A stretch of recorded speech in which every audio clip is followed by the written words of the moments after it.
Finally મિત્રો આપણે છે ને ગોપનાથ મહાદેવના મંદિરે પગી ગયા છીએ. તો આ રીતનું છે.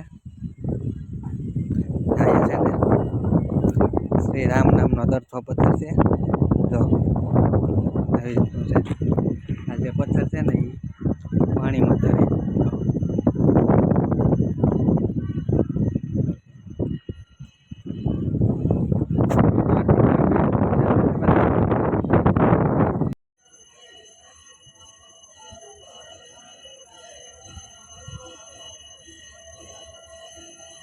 આરતી થાય છે.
ફાઇનલી દર્શન કરી લીધા છે. દર્શન કરી હવે આપણે આવ્યા છીએ દરિયામાં.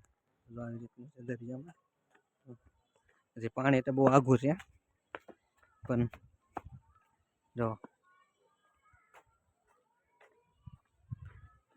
અહીંથી મંદિર દરિયામાં નીકળી ગયા છે.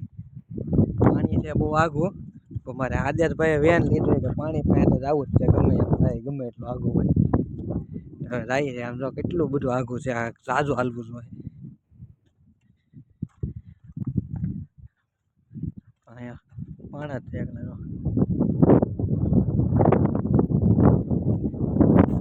હવે હાર્દિકભાઈ અંદર નીકળાય.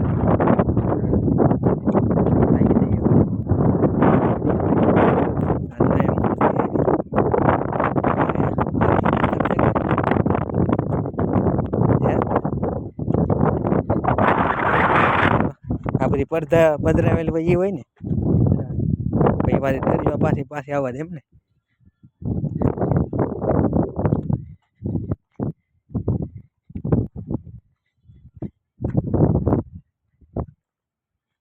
આવી રીતનું છે બધું ભાઈ ગોપનાથનો દરિયો.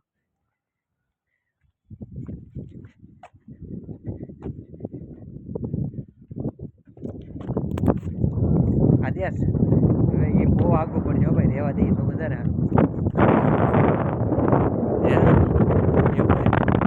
કેમ કે જાજુ આગું છે. હજી તો આપણે કેટલું અડધું અહીંયા એટલું આગું અડધે પહોંચ્યા તો હજી અડધું બાકી છે. કોરું છે હજી બહુ આગું છે. હવે એ પ્લાન કેન્સલ કરીને પાછા અમે મળી જઈએ છીએ. વિચારે હાર્દિકભાઈનું કેવું ઓલા પણ જવું છે તો એ બાજુ જઈએ. ભાઈ અત્યારે ભાઈના ત્યાં બાર અને આપણે ભાઈ છે હાર્દિકભાઈ ખવરા છે આપણને પાણીપુરી હાલ હાલ ક્યાં જવું ખાવા તો ભાઈ હાર્દિકભાઈ આપણને પાણીપુરી ખવડાવે છે કેટલી ડીશ ખવડાવે એટલી ખાઈએ ઓર્ડર આપવા દા ભાઈ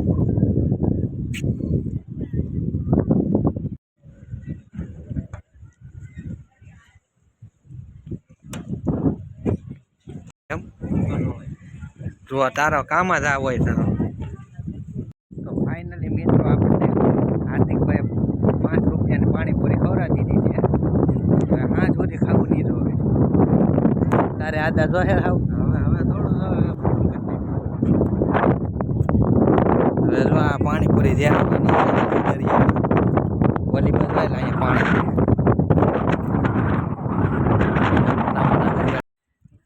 તો હવે કેવીડા મોટા પાણા ઓય બાપા મોટા જબર છે અત્યારે બધી છે ને ભાઈ વાદળા હતા ને એટલે એમ હતું કે રેડી છે પણ હવે વાદળા વહી જાય ને તડકો છો ફૂલ હવે ફૂલ હીટ પકડે એમાં આ પાણા ગરમ ને અમે ગરમ બધું ગરમ થઈ ગયું છે અત્યારે તો અત્યારે બધી વાદળા હતા ને પવન ફૂલ હતો બપોરે છે ને ત્યાં વાદળા વહી જાય ને પવન હા વયો જો ફૂલ ગરમી થઈ ગઈ છે અત્યારે તો હાર્દિકભાઈ આપણને અહીંયા પાણા ગધેડા ઉપરલી શોર્ટકટ ચડાવ્યા છે પાછા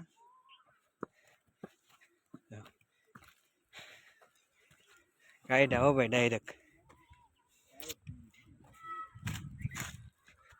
છે ને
મોટે આદિત્યભાઈ હે જા જમી લીધો ફૂલ જમ્યો છે ને વાંધો નહીં